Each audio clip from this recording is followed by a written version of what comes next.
අපි අද කතා කරමු ඔබ මේ දකින වටිනාකම සත පහක් වන කාසිය ගැන. ආයිබෝවන් නයිලච්චි සල්ලි YouTube නාලිකට ඔබ සාදරයෙන් පිළිගන්නවා. හොඳ අපි මුලින්ම බලමු කාසිය.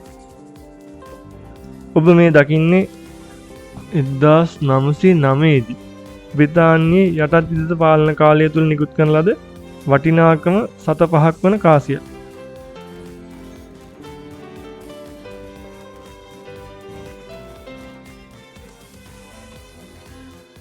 ඉතින් මෙහි මූණත පිළිරුව ලෙස යොදාගෙන තියෙන්නේ 7 වන එඩ්වර්ඩ් රජතුමා. ඔබට දැන් දකින්න පුළුවන්. ඉතින් මේ රජතුමාගේ මව තමා වික්ටෝරියා මහරජින. වික්ටෝරියා මහරජිනගේ අභාවයෙන් පසු 1901 ඉඳන් 1910 දක්වා රාජ්‍ය පාලනය කරන්නේ මෙන්න මේ රජතුමා. ඒ වගේම මොහු රාජාභිෂේකය ලබන විට මොහුගේ වයස අවුරුදු 59යි.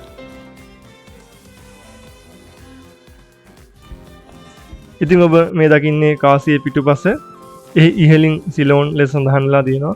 ඒ වගේම පහළින් 1909 ලෙස සඳහන්ලා තියෙනවා.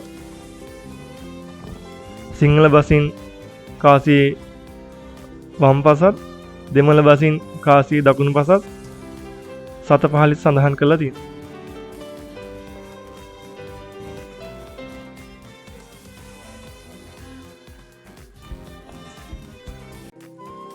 හොඳයි අපි මේ කාසියේ විශාලත්වය සහ කාසියේ තොරතුරු බලමු. ඉතින් මේ කාසියේ හැඩය ගැන කතා කරොත් මේ කාසිය සමචතුරස්‍රාකාර හැඩයකින් යුක්තයි. එහි සමචතුරස්‍රාකාර මූණත දෙකක් අතර දුර මිලිමීටර් 18ක්. ඒ වගේම හරස් මුළු දෙකක් නැත්නම් කෝණ දෙකක් අතර දුර මිලි 21ක්. ඒ වගේම ඝනකම ආසන්න වශයෙන් 1.5. ඉතින් මේ කාසිය කාණ්ඩ ගැන අදහසක් දක්වන්න අමාරුයි.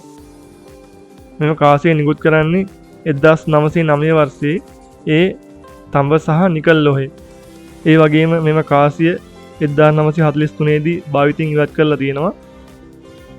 හොඳයි අපිට මේ කාසිය ගැන තොරතුරු කොළඹ චැතන්ස් වීදියේ තියෙන ශ්‍රී ලංකා මහ බැංකුවේ ආර්ථික කෞතුකාගාරයෙන් බලා ගන්න පුළුවන්. හොඳයි එහෙනම් මේ වගේ තවත් අලුත් කාසික තොරතුරු සමග හමු වෙමු. එතෙක් ඔබට ආයුබෝවන් වේවා.